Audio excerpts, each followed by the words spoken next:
Now at 9, a milestone in this pandemic. No more COVID patients inside Joplin's Freeman Hospital. To avoid the soaring prices at the pump, Americans are finding different ways to get around. I'm Garrett Tenney in Chicago, and I've got the details coming up. The 4 states' most watched news starts now. Thank you for joining us tonight. I'm Jordan Abbey. A Diamond, Missouri man is convicted of sexual exploitation of a child. Terry Mixel was found guilty of 1 count of producing child pornography and 1 count of using the internet and a cell phone to induce a child to engage in sexual activity. At the time of the offense, officials say Mixel was a counselor at a Purdy, Missouri drug treatment facility. Facebook initiated 2 cyber tips after locating sexually explicit messages and images between Mixel and a 16-year-old person. Faces a minimum sentence of 15 years in federal prison without parole, maximum sentence of life in federal prison without parole. An Ottawa County, Oklahoma judge today sentenced a former jailer for stealing from an inmate's account. According to court documents, Clifford demanded used the logins of 2 other county sheriff's employees to reopen a released inmate's account. He then used the released paid debit card to make purchases at a shoe store and at a Walmart store, spending more than $2,400. DeMond was sentenced to 7 years, but that sentence was deferred. He's going to instead spend 10 years in county jail and pay a fine and restitution. Meteorologist Doug Keddy joining us now. First look at the forecast. Dreary day today, Doug. Yes, it was kind of nasty outside. We had the showers, we had the thunderstorms, some severe weather for us last night. Cold front rolled through today. That means you get colder, and that's what we got. But look at our high. That's at midnight, 71. And now we have dropped way off. Average high 65 degrees. We've had the bands of showers, thunderstorms last night into the morning hours, and then just the cool showers most of the day. It has even had some pockets of sleet mixed in. This wave is rotating out, but guess what? We got another one. It's going to roll in tomorrow morning. We're going to look at that here in just a bit. Doug Keddy, thank you so much. Parts of northwest Arkansas were heavily damaged by a tornado early this morning. This is video of Springdale, Arkansas. Officials there say 7 people are in the hospital, 2 in critical condition. Significant damage, as we're seeing, was done to an elementary school and a warehouse. The city's mayor issued a disaster emergency proclamation and says the state has offered their support. Emergency crews from Fayetteville are also assisting with this cleanup. The McDowell County School District today posted a message on their Facebook page showing support for those affected, including the students and staff of that elementary school. Officials also noted that some of the district's teachers in McDowell County live in the Springdale, Arkansas area and are affected by the storm damage, and that local impact is reinforcing the McDowell County District's hope to have a school bond passed to build a new storm shelter, several of them. Voters will decide that $21 million bond next Tuesday would fund storm shelters at 6 of the district's campuses, that being Anderson Elementary and Middle School, Knoll Elementary, Rocky Comfort Elementary, White Rock Elementary, also Pineville Primary. Oh, it's a big relief for us. I mean, it's something you always worry about. You know, you practice and you drill, and we have plans put in place, and it's always concerning if you miss a kid and this and that, and to have a place for us to go and get them secured in one area. And it's huge for us as administrators and teachers to keep an eye on our kids, keep everybody safe. Officials say the bond would not change the current tax rates. Missouri Governor Mike Parson declared today an end to the COVID-19 crisis in the Show Me State. The Missouri governor this afternoon said effective this Friday, local health departments will transition to an endemic response. Universal contact tracing is going to be discontinued. A response to the virus will be based on community levels. Dashboards will be updated weekly. This new approach will be flexible, allowing for accommodations should COVID cases surge. We'll discontinue detailed county-level individual case reporting and adopt the CDC's color-coded community-level identifiers for regions and counties. You can see the entire news conference that happened today on our KOAM News Now YouTube page. For the first time in 2 years, Freeman Health System announced it has no COVID patients. Hospital staff and leadership gathered to look back at how their work throughout the pandemic has impacted people's lives. KOAM's Bronte Sorotsky has more. We work so hard.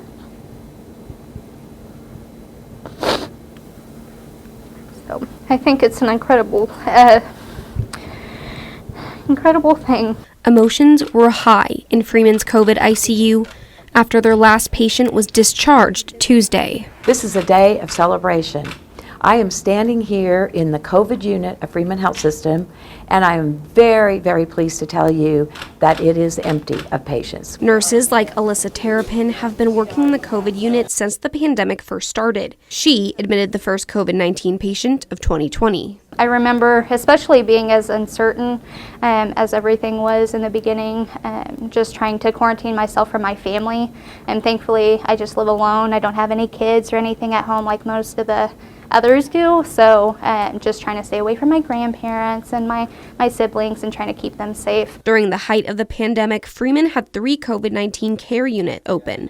Now, their final COVID unit has 0 patients. While they celebrate this win, they also say they want to honor those who did not make it out alive. I also want to honor those patients who we served who were not able to win against COVID-19.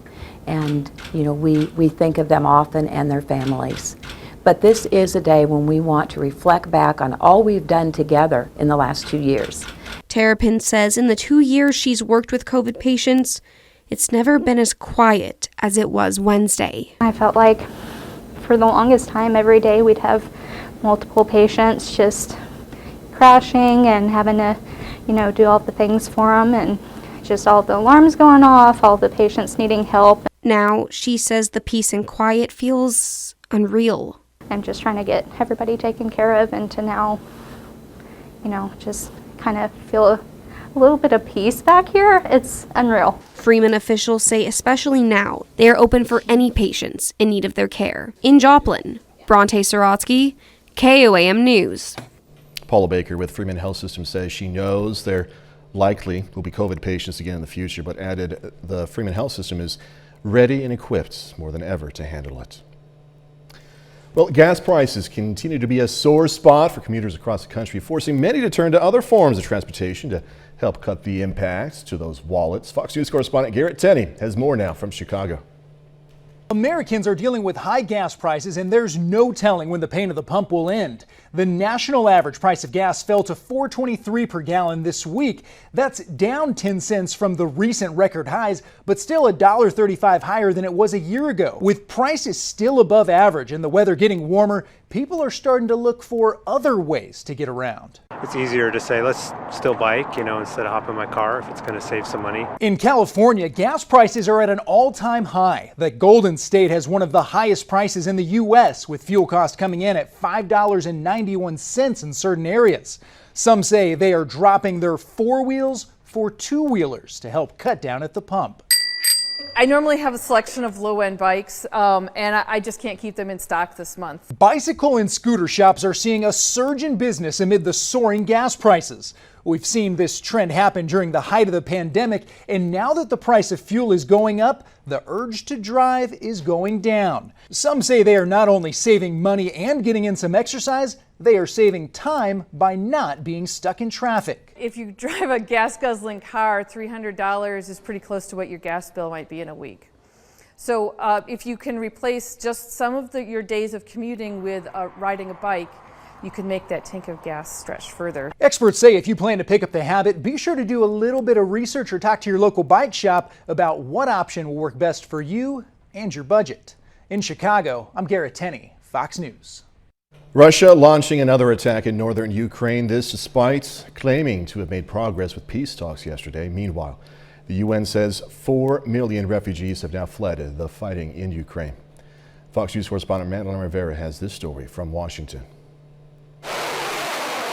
One day after Russia pledged to scale back some of its military operations in Ukraine, nothing has changed. We're seeing that everything continues as it used to be. Attacks on our cities are ongoing.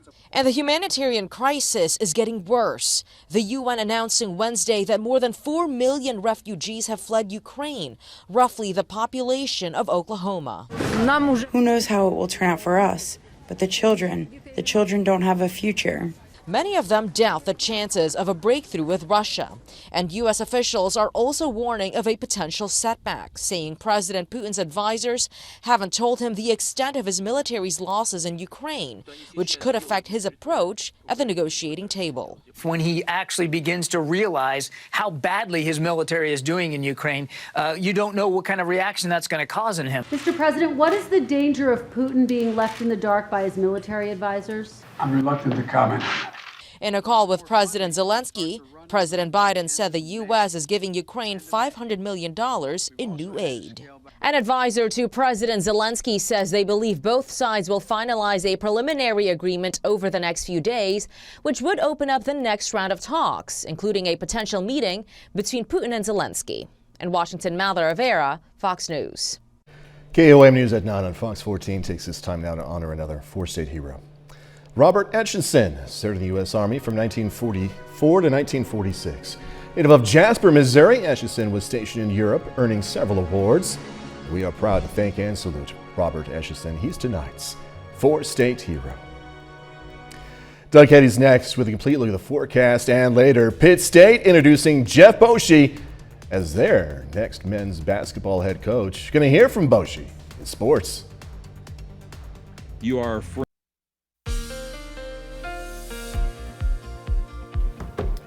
Well, it definitely turned out to be a dreary day for us today after temperatures pushing 80 for us yesterday. Look at those temps, upper 70s to near 80, and we held right around 70 all the way until about 3 o'clock in the morning hours, and then we started to take a tumble. Once that cold front rolled through, we dropped into the 40s, now the 30s, and that's kind of where we're going to sit as we go through the rest of the overnight, and then at least through the morning hours tomorrow. 39 Nevada, 37 in Neosho, 39 Miami. Pittsburgh at 37, 42 is where we sit in Parsons. So it's cold. It's going to stay kind of cold as we go through the overnight hours tonight. Our northwesterly winds kicking in 10 to 20, and then we've had gusts a little bit higher than that. They are diminishing a little bit, but it's still kind of breezy out there. It's wet too. 7th range line currently sitting at 37. Humidity is at about 90%, and it looks like as we go into the overnight hours tonight, we're going to dry out a little bit, which is good after all the morning thunderstorms, and then just the on and off showers all day long today. And then this back band, we've had little lines of sleet which were mixed in, so some ice pellets late this afternoon into the evening hours. All this is rotating out of here, so we are going to start to dry out. However, right behind it, we have another wave, which we got to keep our eyes on. Look at the storms last night. Southeast Kansas, Oklahoma, southwest Missouri, and then not much in the middle. So really Joplin south, and then north of Pittsburgh is where all the big storms. Now all the big storms, Mississippi, parts of Alabama, heading away from us. But look at this little system. This little guy is going to rotate in late tonight into the morning hours tomorrow. Remember, we're kind of cold. That means we're going to get some snow mixing in. So we clear out later on tonight. Here come the clouds during the morning hours. So let's go to about 9, 10, 11 in the morning. Look at the light snow picking up. So most of this is going to be rain. Temperatures at about 40 degrees, but you go up a few thousand feet, it's below freezing. That's why you get snow. So we are going to have some bursts of snow with temperatures near 40. I wouldn't expect it to accumulate, but you're going to see some out there tomorrow. Showers continue into the afternoon hours, and I think after 3 or 4 p.m. we start to look pretty good, and we actually get some sunshine for the evening. So 32 to start, 40 by noon. High temp right around 45-ish degrees for us tomorrow. Clear out tomorrow night, cold again, and drop back into the lower 30s. As we work into Friday, Friday looks pretty good. Partly sunny skies. We're going to go into the mid-60s during the afternoon. Then we do it again Friday night. Here comes our next wave. Light showers, even a few thunderstorms working through Friday night into Saturday morning. So a lot of little waves the next few days. 45 tomorrow, 66 Friday. Rain early Saturday, rain late Sunday. So most of the weekend overall looks pretty good. Good, because I'm going to be smoking some meat. Are you? What are you going to do? Pork, pulled pork. Like a pork butt? Yeah, nice. yeah. So make it happen, okay? All right, I'll do it. All right, man. See you in a little bit. Thanks so much. Coming up, back to Earth in a more stressful way. An American astronaut and 2 Russian cosmonauts are finally back on Earth aboard a Russian space capsule, despite recent very fiery tensions between the U.S. and Russia over the war in Ukraine. I'm Phil Keating in Miami with the story coming up. Thursday morning, Chef. Nap time, taking a snooze, is more important than you might have thought, as a new study finds it can boost kids' reading skills. Now, the research from a university in Australia found daytime naps can potentially improve children's reading skills. Scientists studied 32 children between the ages of 3 and 5, evaluating their capacities to pair sounds and letters for 2 to 4 weeks. Analysts tested the kids in a letter-sound mapping activity without resting first. Then they repeated the task a week later. They found naps facilitate the understanding of letter-sound mappings, which is key for early reading development. An American astronaut back home after catching a ride to Earth aboard a Russian capsule from the International Space Station. This mission monumental because, Russia and the United States continue to deal with tensions triggered by the ongoing conflict in Ukraine. Fox News correspondent Phil Keating has more from Miami. Touchdown confirmed at 6:28 a.m. Central Time. After spending a record 355 consecutive days in space, astronaut Mark Vande Hei is back on Earth. The Soyuz capsule touched down in Kazakhstan Wednesday, carrying Vande Hei along with 2 Russian cosmonauts. NASA's Mission Control confirming all of the astronauts landed safely on Earth with no major complications on their descent from the International Space Station. This mission was like none other, overshadowed by tensions between the United States and Russia amid the ongoing war in Ukraine. Despite this, Russian cosmonauts spoke highly of the accomplishments achieved by all on the space station. People have problem on Earth, on orbit. We are we are one crew. This is Vande Hei's second mission on the ISS and the longest single stretch any American has ever spent on the station, breaking Scott Kelly's record of 340 consecutive days in space. Kelly praised the effort by both space agencies, despite the political obstacles between the U.S. and Russia. It would be hard to operate the space station, the International Space Station, as 2 separate pieces, because we kind of have this, symbiotic relationship between the U.S. side and the Russian side. 55-year-old Mark Vande Hei is currently on a plane on his way back home to Houston, along with a couple of NASA doctors and other personnel. In Miami, Phil Keating, Fox News. Still ahead, the Great Resignation continuing. America has 11.3 million job openings across the country, but Americans are quitting their jobs at near record highs. I'm Lydia Hu with the Fox Business Network. Coming up, we explain how companies are attracting talent and what it's costing them. Don't expect food prices to decrease anytime soon, this according to a recent USDA prediction. The agency reported in their recent monthly update, food at home prices, what's known as food at home, could increase between 3 and 4%, while food away from home, things like eating out, could surge roughly 6%. Now, some of the products expected to increase the most are dairy products, things like milk, butter, cheese, also oils. The USDA says they're going to keep monitoring the prices as they evolve.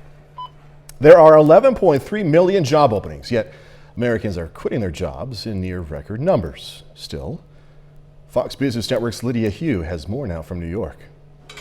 Job seekers continue to have the upper hand in this job market as there are a near record 11.3 million job openings across the country. The openings are helping to drive inflation as companies are forced to offer higher pay to attract and retain talent. Today's ADP report shows a gain of 455,000 private sector jobs. But some economists caution this doesn't capture what's happening at small businesses, which are struggling. We also had a near record number of people quit their jobs last month, 4.4 million.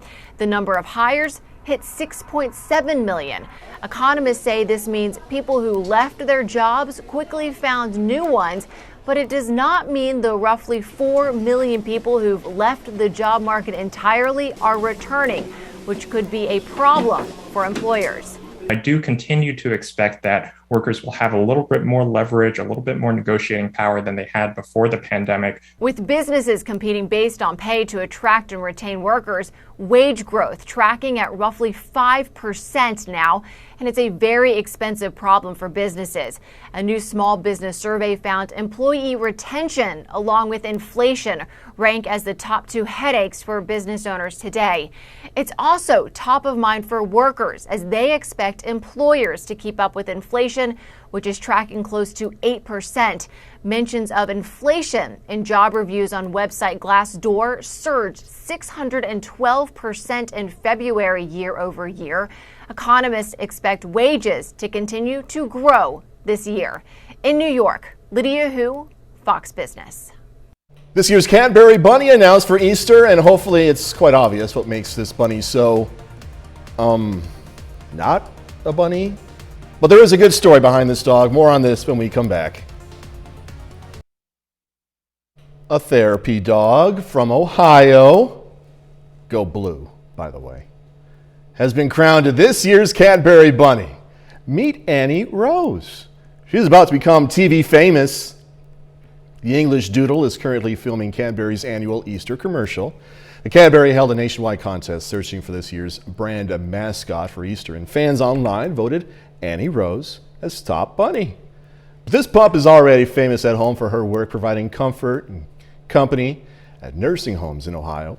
As part of her big debut, Annie will also receive a $5,000 cash prize. Look at her hair did, all purdy. 30 more minutes, news, weather, and sports coming away. Going to learn about one school's mission to educate students about the importance of giving back and donating to the community. A former Tennessee nurse is found guilty in a woman's death after mixing up her drugs. I'm Jonathan Seri in Atlanta. I'll have details coming up. Students of a local school are learning more than the normal curriculum. They're learning to give back. Gloria Deo Academy in Joplin today hosted its second annual Construction event. Students brought canned food and non-perishable items to donate to watered gardens. They also had a little fun with the whole thing by building things out of the food items. It's not just for like the contest, it's like to give back, and the whole purpose is to like Christ in action, to show people who Christ is. Students brought over 500 non-perishable items that will again be donated to watered gardens. 12 different businesses were showcased at a career fair in Carthage. It was inside the Carthage Nazarene Church, hosted by the Carthage Area Chamber of Commerce. Businesses were on hand and ready to accept those resumes. Really hard to fill a lot of the key positions within those companies, so that's why they've been very creative with incentive packages to attract that employee, so they'll be retained within their company. You can find a full list of businesses looking for workers on the Carthage Chamber of Commerce website. City of Pittsburgh is spending nearly $300,000 to improve the accessibility of City Hall. The commissioners last week approved the plan to pay $284,000 to Sproul's Construction out of Lamar, Missouri. According to the plan, crews are going to remove an existing staircase in front of the building, raise the entry floor level to match the reception area, and build a new ADA compliant ramp. Customer-friendly option for our it's just a more it's a customer-friendly option for our patrons to get into City Hall. Officials say the funding for this project comes from federal relief grants. The verdict may be in, but the conviction of a former nurse now sparking controversy. This after she was found guilty in the death of a patient after accidentally injecting her with the wrong drug.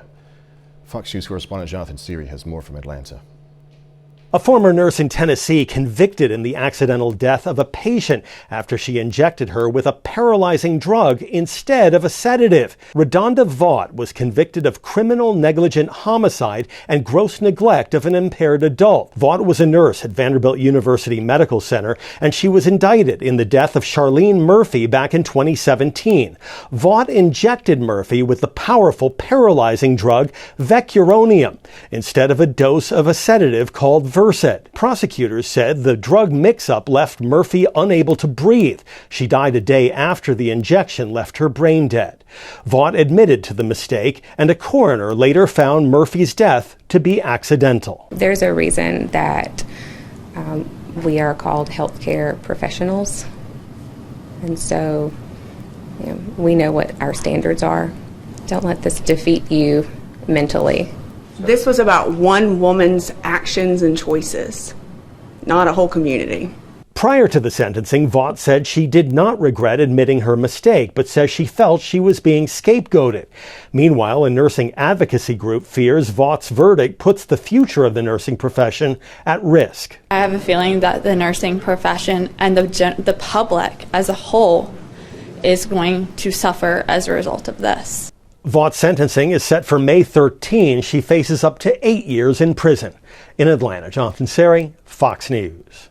So have you received a text message from your own number?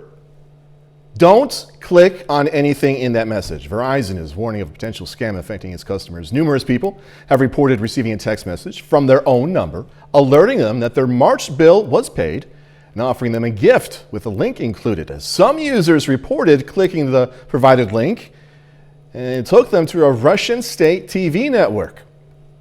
Verizon says it's aware of the potential scam, working to block it. But in the meantime, it urges anyone who receives this suspicious message to not open it, just delete it.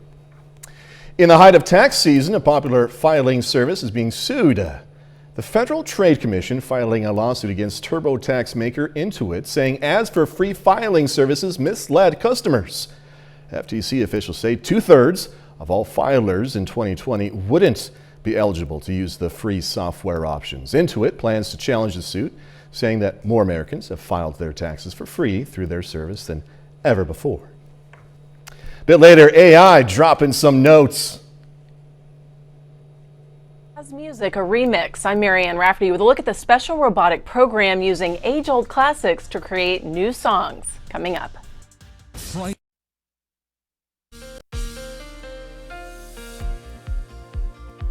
Well, it definitely turned out to be a dreary day for us today. Dreary night as well. A lot of the clouds out there. It's cold. Temperatures are backing down into the 30s.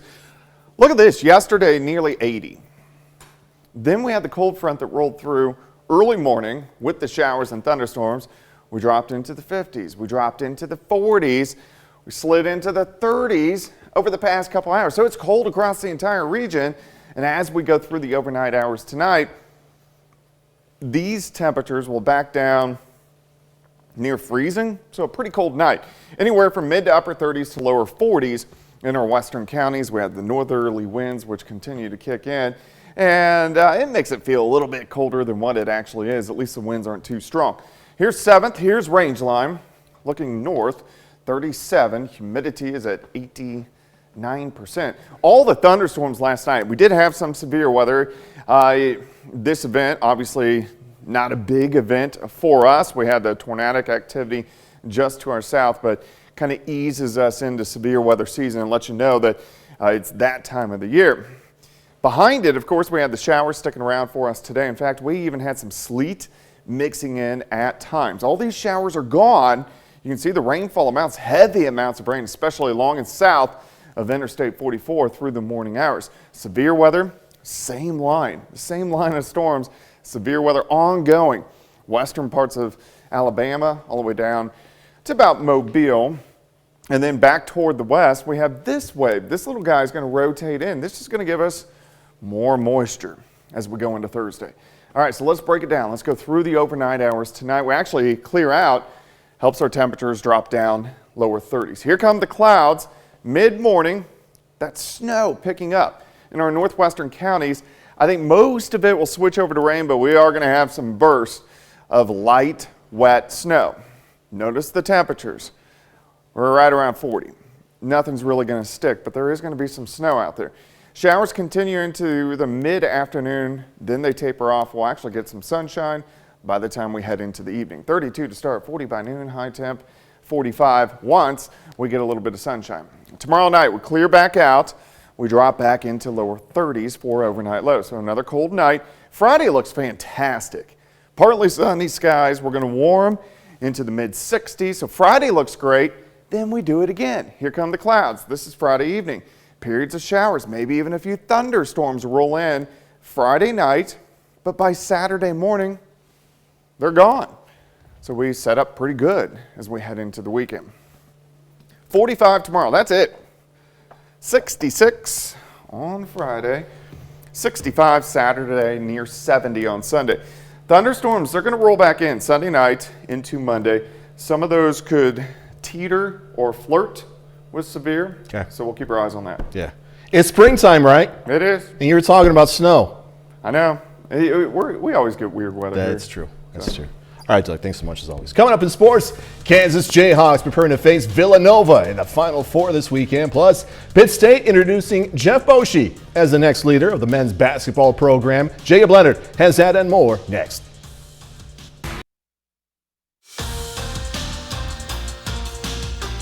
Well, Pittsburgh State officially introduces Jeff Boschee as its next men's basketball head coach tonight. The PSU hosts a meet and greet at Crestwood Country Club in Pittsburgh, giving the community and fans a first chance to see their new head coach. Boschee was named Pittsburgh State's next head coach back on March 9th. He's the 16th head coach in program history and replaces Kim Anderson, who announced his retirement in early March. Boschee spent the last 8 seasons as the head coach at Missouri Southern. Now here he is on what it's been like since taking the job a few weeks ago. It's been a whirlwind.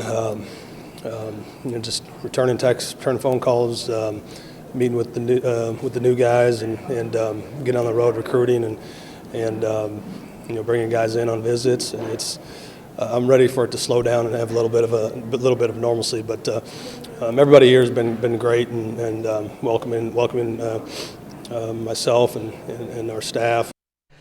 The Kansas Jayhawks are just 3 days away from playing in the Final Four. Jayhawks face Villanova on Saturday, aiming for a spot in the national championship. Now, these two teams, actually no strangers to meeting in the tournament, met in the Final Four back in 2018 when Villanova beat Kansas on the way to winning the national title. Now, the winner of this one faced the winner of Duke and North Carolina in the national championship Monday night. You can play well and still not win. I anticipate highly competitive, but fun atmospheres and contests. And even though you're playing for the highest of stakes our sports has to offer, it shouldn't be lost that it's also a reward for job well done throughout the season and obviously in the tournament. The St. Louis Cardinals are 5-4 in spring training. The Cards have 6 games left in spring training, including today against the Washington Nationals. And this one is final, and look, it's like the Missouri Southern game last night. It got ugly quick. St. Louis scored 4 in the first, 4 in the second, then 15 in the 8th. They go on to win it 29-8. Paul Goldschmidt goes 4 for 4 with a home run. The Cards are right back at it tomorrow night against the Marlins. And the Kansas City Royals also on the field tonight. They have a spring training matchup with the Giants. Kansas City falls in this one 9-5. Edward Olivares goes 3 for 5 with a double and an RBI. And that's it for sports. We're back with more news after this.